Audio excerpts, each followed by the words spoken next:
시간이 없어요. 빨리. 저는 다니엘 게타추입니다. 에티오피아 아디스아바바 국립병원에서 소아과 의사로 일하고 있어요. 매일 아침 7시부터 밤 10시까지 아이들의 울음소리와 부모들의 절망적인 눈빛 사이에서 살아갑니다. 이곳에서 죽음은 뉴스가 아니에요. 그저 일상이죠. 약품이 부족해서, 장비가 낡아서, 때로는 단순히 시간이 부족해서 아이들이 떠나갑니다. 처음엔 눈물을 흘렸어요. 하지만 이제는 감정보다 다음 환자에게 집중하는 법을 배웠습니다. 감정이 치료를 방해할 수는 없으니까요. 제 책상 한 구석에는 낡은 흑백 사진이 하나 있습니다. 군복을 입은 젊은 남자가 정면을 바라보고 있어요. 어릴 적 할머니는 그 사진을 가리키며 말씀하셨습니다. 다니엘아, 이분이 내 할아버지시란다. 게타추 테클레라고 하셔. 아주 먼 나라 한국이라는 곳에서 전쟁이 났을 때 가셨지. 하지만 저는 그 이야기를 믿지 않았어요. 우리 가족은 늘 가난했거든요. 만약 할아버지가 정말 전쟁 영웅이었다면 왜 국가에서 아무런 지원도 없었을까요? 연금도 훈장도 심지어 공식적인 기록도 없었어요. 마을 사람들 중에서도 그 이야기를 아는 사람은 거의 없었습니다. 그래서 전 어릴 적부터 현실주의자가 되었어요. 기억이 밥 먹여주나? 라고 생각했죠. 과거의 이야기보다는 지금 당장 치료받아야 할 환자가 더 중요했습니다. 과학적 근거가 없는 것은 믿지 않았고, 감정보다는 결과를 중시했어요. 그런데 가끔 밤늦게 병원에 혼자 남아있을 때면 그 사진을 바라보게 됩니다. 사진 속 할아버지의 눈빛이 왠지 저와 닮아있다는 생각이 들어요. 같은 냉정함, 같은 의지. 하지만 동시에 그 눈 속에는 제가 이해할 수 없는 무언가가 있었습니다. 희생이라고 해야 할까요? 아니면 신념이라고 해야 할까요? 할아버지는 정말 그곳에 갔던 걸까? 가끔 혼자 중얼거리곤 했습니다. 하지만 답을 찾으려 하지는 않았어요. 확인할 방법도 없었고, 무엇보다 그런 일에 시간을 쓸 여유가 없었거든요. 매일 수십 명의 아이들이 제 손길을 기다리고 있는데 70년 전의 일에 매달릴 수는 없잖아요. 그렇게 42년을 살아왔습니다. 할아버지의 이야기는 그저 가족의 오래된 전설 정도로 여기면서요. 하지만 운명이라는 건 참 신기한 거예요. 제가 그 이야기를 믿지 않는다고 해서 그 이야기가 저를 찾아오지 않는 건 아니었거든요. 3월의 어느 화요일 오후였습니다. 평소처럼 외래 진료를 마치고 병동 회진을 돌고 있는데 간호사가 다급하게 뛰어왔어요. 다니엘 선생님, 회의실에 외국인들이 와서 기다리고 있어요. 병원장님이 선생님을 찾으세요. 외국인이라고 하니 또 NGO겠거니 했습니다. 이런 일은 가끔 있었거든요. 사진 몇 장 찍고 약간의 후원금 전달씩 하고 언론에 보도자료 내고 떠나는 그런 방문 말이에요. 회의실 문을 열자 5명 정도의 한국 사람들이 앉아 있었습니다. 정장을 입은 남자들과 여자 한 명이 있었어요. 그중 한 여성이 일어나서 저에게 다가왔습니다. 안녕하세요. 정소희입니다. KYCA 에티오피아 의료협력단 총괄 책임자입니다. 정소희. 30대 후반쯤 되어 보이는 여성이었는데 눈빛이 참 진지했어요. 보통 이런 자리에서 만나는 NGO 사람들과는 뭔가 달랐습니다. 더 절실해 보였달까요? 저희는 한국국제협력단에서 나왔습니다. 에티오피아 소아 감염병 대응을 위한 의료 클리닉을 이곳 병원과 공동으로 운영하고 싶어서 왔어요. 병원장이 제 옆에서 연신 고개를 끄덕였습니다. 정소희는 노트북을 열어서 프레젠테이션을 시작했어요. 최신 의료 장비 지원, 정수 시스템 설치, 의료진 교육 프로그램까지. 그럴듯해 보였지만 전속으로 한숨을 쉬었습니다. 또 이런 거구나. 지금까지 수없이 많은 해외 NGO가 이곳을 거쳐갔어요. 처음엔 기대했습니다. 하지만 결과는 항상 비슷했죠. 몇 달간 반짝 지원하다가 예산이 떨어지거나 정치적 상황이 바뀌면 조용히 철수하는 거예요. 그러면 남는 건 더 큰 실망뿐이었습니다. 다니엘 박사님의 의견을 듣고 싶습니다. 정소희가 제게 직접 물어봤어요. 단순히 장비와 약품만으로는 해결되지 않는 문제들이 너무 많거든요.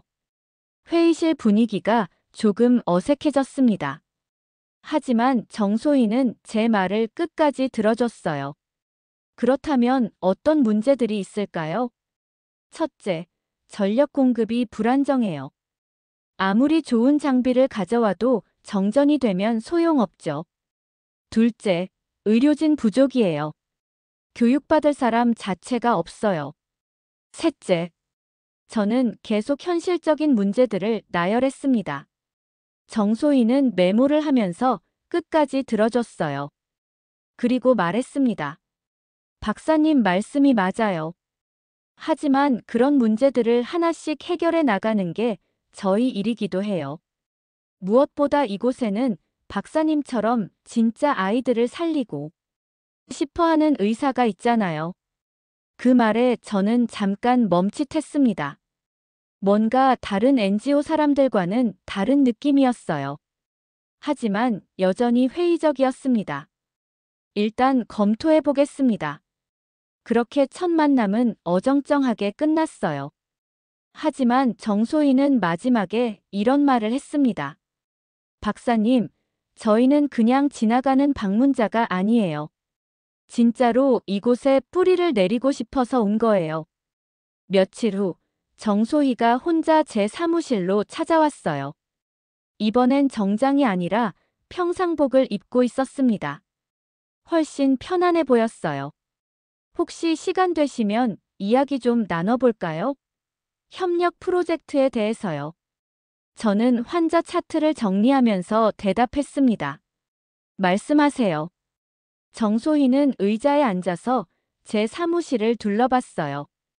의학서적들, 아이들이 그려준 그림들, 그리고 제 책상 위의 액자들을 보더군요. 가족 사진들과 함께. 그 오래된 흑백 사진도 있었습니다. 갑자기 정소희의 표정이 변했어요. 마치 뭔가 중요한 걸 발견한 것처럼 눈이 커지더니 조심스럽게 물어봤습니다.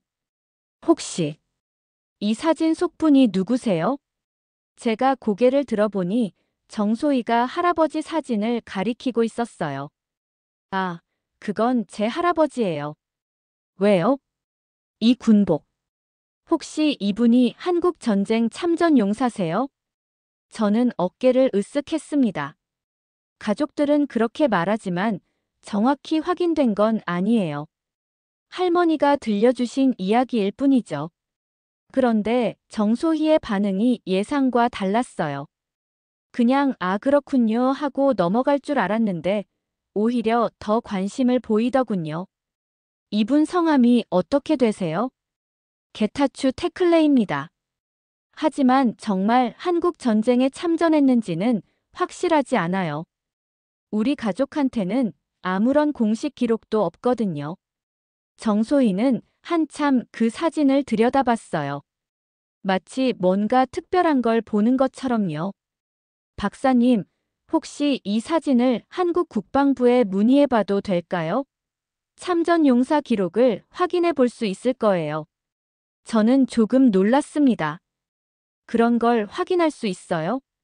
네, 한국은 참전 용사 기록을 꽤 체계적으로 관리하고 있어요. 특히 유엔군으로 참전한 다른 나라 군인들의 기록도 남아있거든요. 사실 저는 그런 확인에 별로 관심이 없었어요. 설령 할아버지가 정말 참전했다고 해도 그게 지금 제 삶에 무슨 변화를 가져다 줄까요? 하지만 정소희의 진지한 표정을 보니 거절하기가 어려웠습니다. 괜찮다면 한번 확인해 보세요. 정소희는 휴대폰을 꺼내서 그 사진을 조심스럽게 촬영했어요. 그리고 말했습니다. 만약 정말 참전 기록이 있다면 한국 보훈처에도 관련 자료가 있을 거예요. 유족 등록이나 그런 것들 말이에요. 유족 등록이요? 네. 한국은 참전 용사들의 후손들을 꽤 오랫동안 기억하고 있어요. 물론 모든 경우가 그런 건 아니지만요. 그날 밤 정소희가 떠난 후에도 저는 계속 그 사진을 바라봤습니다. 평소엔 그냥 가족의 유품 정도로 여겼는데 갑자기 그 사진이 다르게 보이기 시작했어요. 정말로 할아버지가 그 먼 나라까지 갔던 걸까요? 그리고 한국이라는 나라는 정말 그를 기억하고 있을까요? 하지만 동시에 한편으로는 두려웠어요. 만약 아무런 기록이 없다면 할머니의 이야기는 그냥 가족의 착각이었다는 뜻이니까요. 그렇게 되면 지금까지 품고 있던 마지막 연결고리마저 사라지는 거죠. 일주일쯤 지났을 때였어요. 정소희가 노트북을 들고 병원으로 왔습니다. 평소와 다르게 표정이 상당히 흥분되어 있었어요. 다니엘 박사님, 찾았어요. 정말 찾았어요. 저는 환자를 진료하다가 잠깐 손을 멈췄습니다. 뭘 찾았다는 거예요? 할아버지 기록이요. 정말 있었어요. 정소희는 노트북 화면을 제게 보여줬어요. 한국어로 된 문서였는데 번역본도 함께 있었습니다. 게타추 테클레, 에티오피아 제1의무부대 통역장교. 1951년 5월 부산항 도착. 9월 양구 전투 참여 후 병환으로 귀국. 저는 화면을 뚫어지게 바라봤어요. 할아버지의 이름이 거기 있었습니다. 정확한 철자로, 정확한 계급으로요. 이게 정말인가요? 네, 한국 국방부 기록이에요. 그리고 보훈처에도 유족 등록 기록이 남아있어요. 귀국 후 1953년에 병환으로 사망하셨다고 나와 있고요. 제 손이 떨리기 시작했어요. 그동안 단순한 가족의 전설이라고 생각했던 것이 실제 역사였다는 사실이 믿어지지 않았습니다. 그럼 할머니 말씀이 다 사실이었다는 거네요. 그뿐만 아니에요. 정소희가 다른 페이지를 열어서 보여줬어요. 양구 전투에서 부상당한 한국군 병사들을 치료하는데 큰 도움을 주었다고 기록되어 있어요. 의무부대 통역장교였지만 실제로는 의료 지원도 했던 것 같아요. 저는 갑자기 목이 메었습니다. 할아버지가 정말 그곳에서 사람들을 살렸다는 거잖아요. 저처럼 의사는 아니었지만 생명을 구하는 일에 참여했던 거예요.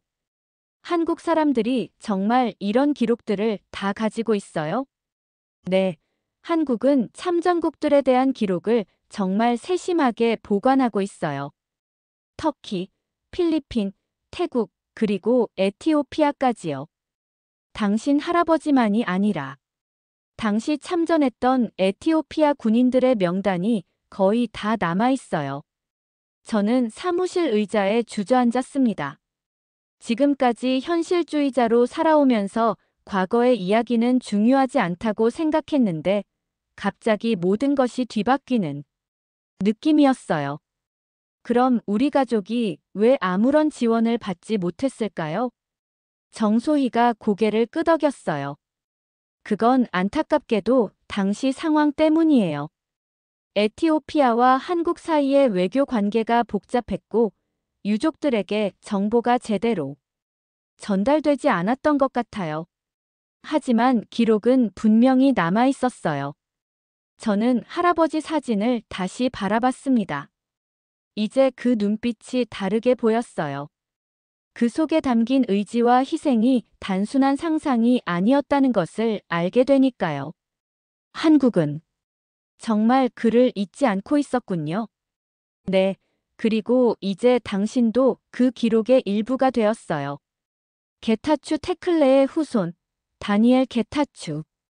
에티오피아에서 한국전 참전 용사의 뜻을 이어받아 의사로 살고 있는 사람으로 말이에요. 그날 밤 집에 돌아가서 저는 할머니에게 전화를 걸었어요. 할머니, 할아버지 이야기가 다 사실이었어요. 한국에 정말 가셨고 그곳에서 사람들을 도우셨대요. 전화 너머로 할머니의 울음소리가 들렸습니다. 그래, 그래. 내가 맞았구나. 내 할아버지는 정말 대단한 분이셨어. 그 순간 저는 깨달았어요. 기억이라는 것이 단순히 과거에 머무는 게 아니라 현재와 미래로 이어지는 다리 역할을 한다는 것을요. 할아버지의 기록을 확인한 지 얼마 되지 않아서 병원에 큰 위기가 찾아왔어요. 도시 외곽 지역에서 수인성 감염병이 급속히 퍼지기 시작한 거죠. 처음에는 몇 명의 아이들만 설사와 고열 증상으로 응급실에 왔어요. 하지만 하루가 지나자 환자 수가 10명, 20명, 50명으로 늘어났습니다. 대부분 5세 이하의 영유아들이었어요. 다니엘 선생님, 병상이 부족해요. 간호사장이 다급하게 말했습니다. 저는 온종일 응급실과 병동을 오가며 아이들을 진료했어요. 하지만 근본적인 문제가 있었습니다. 수액이 떨어져 가고 있었고 항생제도 부족했어요. 무엇보다 이런 대규모 감염 사태에 대응할 시설 자체가 부족했습니다. 원장님, 이렇게 가다가는 더 많은 아이들이 위험해질 거예요. 제가 병원장에게 말했습니다. 알고 있어. 하지만 지금 당장 할 수 있는 게 없어. 보건부에 지원 요청을 했지만 언제 올지 모르겠고. 그때 정소희가 병원에 나타났어요. 며칠 전부터 이 상황을 지켜보고 있었던 것 같았습니다. 상황이 심각하네요. 정소희가 병동을 둘러보며 말했어요. 네, 이런 식으로는 안 되겠어요. KUICA 팀도 철수를 고려해야 할 것 같은데요. 제가 솔직하게 말했습니다. 그런데 정소희의 반응이 의외였어요. 철수요? 지금이야말로 정말 필요한 때인데요. 하지만 현실적으로 불가능해요. 시설도 부족하고 인력도 부족하고 무엇보다 이 상황을 감당할 예산이. 다니엘 박사님. 정소희가 제 말을 끊었어요. 당신 할아버지가 70년 전 한국에 갔을 때도 상황이 이랬을 거예요. 아무것도 없고 절망적이고 불가능해 보이는 상황이었을 거예요. 저는 잠깐 말을 멈췄습니다. 하지만 그분은 포기하지 않았잖아요. 그리고 지금 그분이 지키려 했던 나라가 여기 와 있어요. 당신의 아이들을 도우려고요. 그날 밤 병원에는 계속 새로운 환자들이 실려왔어요. 저는 거의 잠도 자지 못하고 아이들을 돌봤습니다. 한 아이의 어머니가 제 손을 붙잡고 울면서 말했어요. 선생님, 제 아이 살려주세요. 이 아이가 죽으면 저는 어떻게 살아요? 그 순간 제 마음이 무너지는 것 같았어요. 의사로서 할 수 있는 모든 것을 다하고 있지만 그것만으로는 부족했습니다. 더 나은 시설, 더 많은 약품, 더 체계적인 시스템이 필요했어요. 새벽 3시쯤 정소희가 커피를 들고 제게 다가왔어요. 많이 힘드시죠? 네, 정말. 이런 상황에서는 희망이라는 게 무의미하게 느껴져요. 하지만 당신은 포기하지 않고 있잖아요. 지금 이 순간에도 아이들을 위해 여기 있고요. 저는 피곤한 눈으로 정소희를 바라봤어요. 그래서 뭐가 달라져요? 결국 제가 할 수 있는 건 한계가 있어요. 당신 할아버지도 똑같은 생각을 했을까요? 한국 전쟁터에서 부상당한 병사들을 보면서 내가 할 수 있는 건 한계가 있어라고 생각했을까요? 그 말이 제 가슴에 꽂혔어요. 할아버지는 왜 그 먼 곳까지 갔을까요? 분명 더 안전하고 편한 선택이 있었을 텐데요. 지금 우리가 포기하면 당신 할아버지가 지키려 했던 의미는 뭐가 될까요? 정소희가 조용히 물어봤어요. 그날 밤, 저는 오랫동안 할아버지 사진을 바라봤습니다. 그리고 처음으로 이런 생각이 들었어요. 할아버지라면 이 상황에서 어떻게 했을까? 다음 날 아침, 저는 결심을 했어요. 정소희에게 말했습니다. 영상 편지를 만들어 봅시다. 영상 편지요? 네, 한국 사람들에게 직접 말하고 싶어요. 할아버지의 손자로서, 그리고 이곳에서 아이들을 치료하는 의사로서요. 정소희의 눈이 반짝였어요. 정말 좋은 생각이에요. 한국 보훈처와 KUICA 본부, 그리고 언론에도 전달할 수 있을 거예요.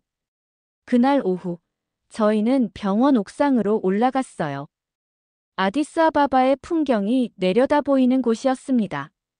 정소희가 카메라를 설치하는 동안 저는 무슨 말을 해야 할지 생각해 봤어요. 준비되셨으면 언제든지 시작하세요. 정소희가 말했습니다. 저는 깊게 숨을 쉬고 카메라를 바라봤어요. 새벽 3시, 에티오피아 아디스아바바 국립병원. 5세 아이가 생사의 갈림길에 서 있습니다. 선생님, 이 아이 살려주세요. 제발. 어머니의 절규가 복도에 울려 퍼집니다. 저는 다니엘 게타추. 이곳에서 15년째 소아과 의사로 일하고 있어요. 매일 죽음과 싸우면서도 단 한 번도 의심해 본 적 없는 것이 있었습니다. 제 책상 위에 낡은 흑백 사진. 70년 동안 먼지만 쌓여가던 이 사진이 제 운명을, 그리고 수천 명의 아이들의 운명을 바꿀 줄은 꿈에도 몰랐습니다. 게타추 테클레. 에티오피아 제1의무부대. 1951년 한국전쟁 참전. 70년 전 할아버지가 지구 반대편에 심어놓은 씨앗이 지금 이곳에서 기적을 만들어내고 있습니다. 안녕하세요. 저는 다니엘 게타추입니다. 에티오피아 아디스아바바 국립병원에서 소아과 의사로 일하고 있습니다. 제가 오늘 이 영상을 만드는 이유는 70년 전 한국을 위해 싸우신 제 할아버지 게타추 테클레에 대해 이야기하고 싶어서입니다. 최근에 한국 국방부 기록을 통해 할아버지가 정말로 한국 전쟁에 참전하셨다는 사실을 확인했습니다. 할아버지는 에티오피아 제1의무부대 통역장교로 1951년 부산항에 도착하셨고 양구 전투에서 부상당한 한국군 병사들을 치료하는 데 도움을 주셨습니다. 그분은 병환으로 에티오피아에 돌아오신 후 1953년에 돌아가셨지만 한국은 그분을 잊지 않고 기록으로 남겨주셨더군요. 저는 오랫동안 할아버지의 이야기를 단순한 가족의 전설이라고 생각했습니다. 하지만 이제 알겠어요. 할아버지는 정말로 한국이라는 나라와 그곳 사람들을 위해 자신의 목숨을 걸고 먼 길을 떠나셨던 거였어요. 지금 이곳 에티오피아에서도 많은 아이들이 치료를 기다리고 있습니다. 며칠 전부터 감염병이 확산되면서 병원은 환자들로 넘쳐나고 있어요. 의료 장비도 부족하고 약품도 부족합니다. 하지만 포기할 수는 없어요.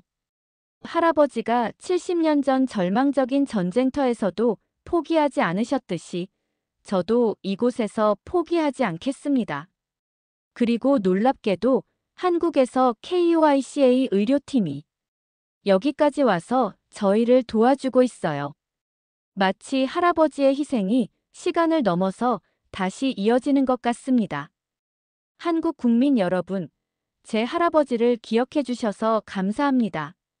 그리고 지금도 이곳 에티오피아의 아이들을 위해 도움을 주고 계셔서 감사합니다.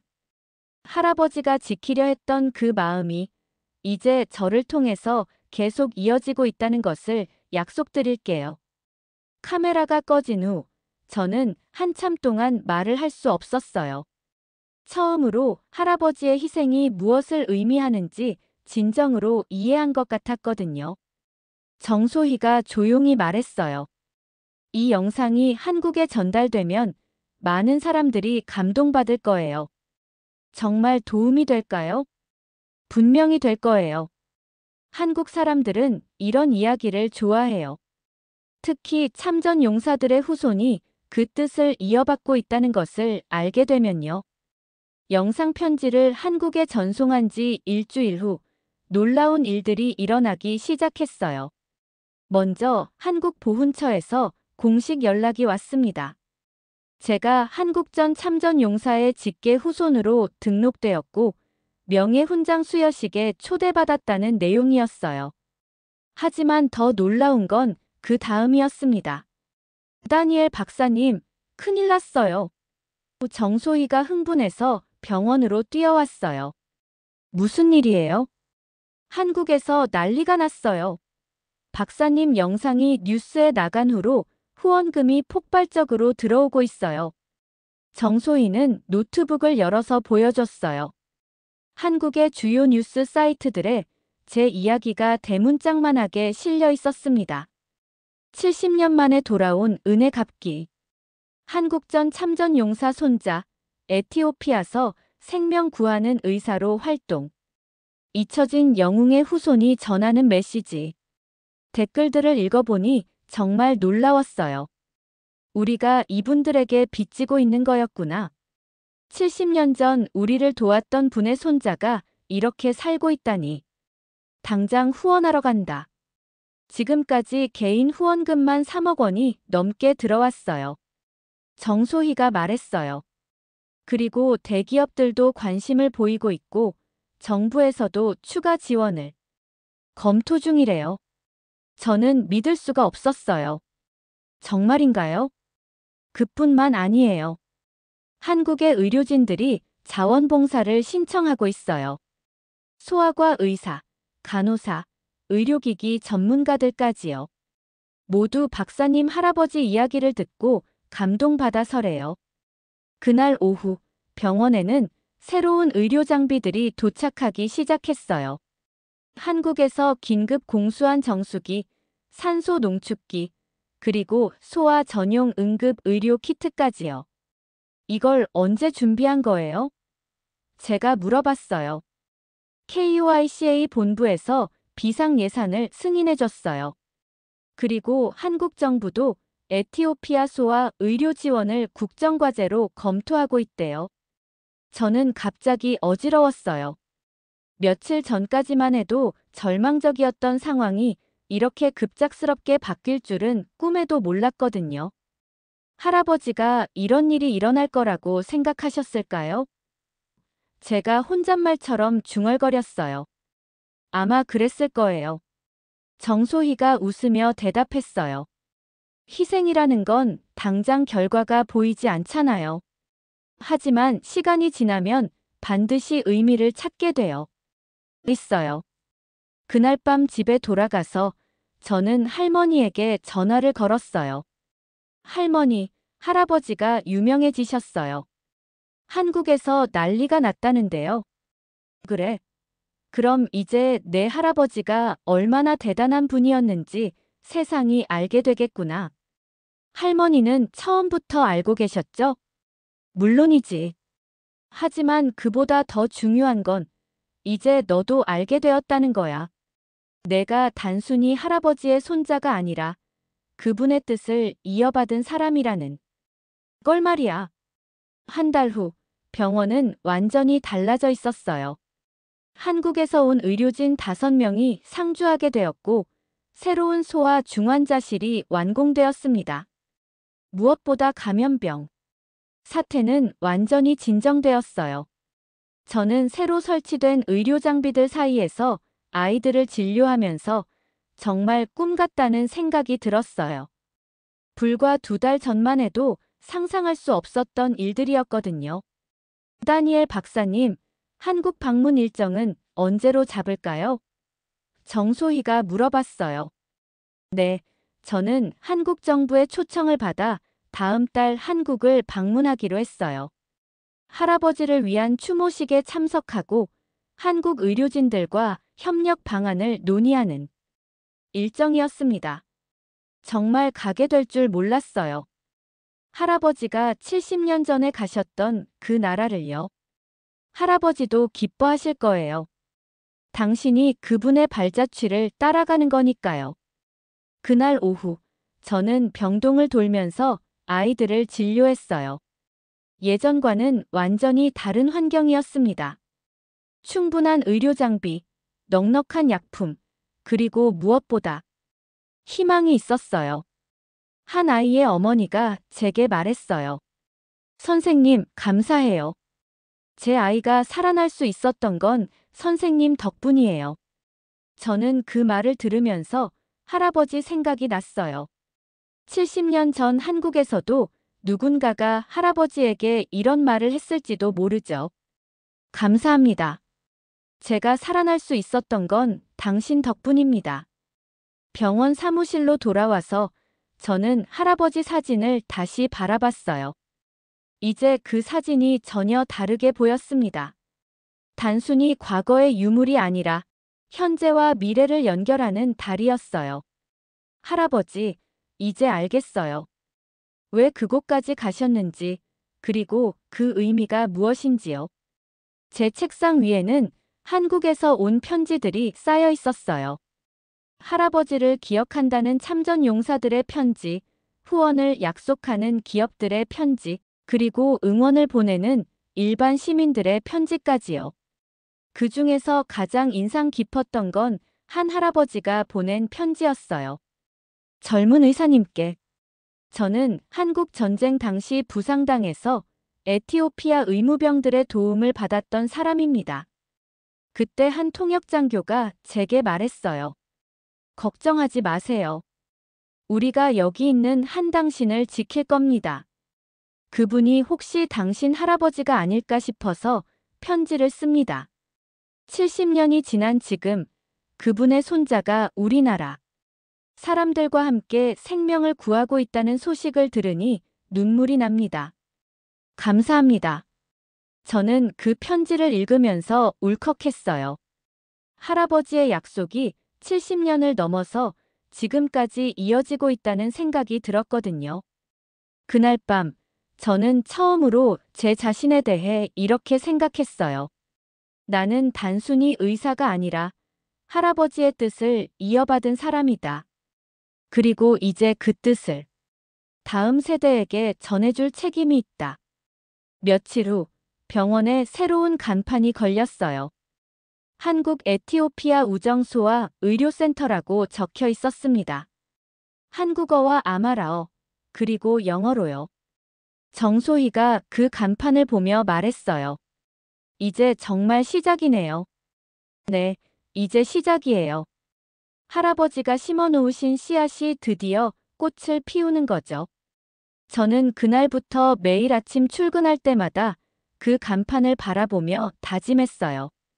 할아버지의 희생을 헛되이 하지 않겠다고, 그리고 이 연결고리를 끊어지지 않게 지켜나가겠다고요.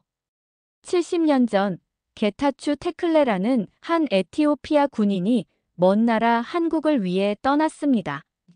그리고 70년 후 그의 손자인 제가 그 나라 사람들과 함께 에티오피아 아이들의 생명을 구하고 있어요. 이것이 바로 희망이 아닐까요? 시간과 공간을 넘어서 이어지는 선의의 고리. 할아버지가 시작하신 그 여행은 아직 끝나지 않았어요. 이제 제가, 그리고 앞으로 태어날 아이들이 그 여행을 계속 이어갈 테니까요. 기억이 정말 밥 먹여주는 것 같네요.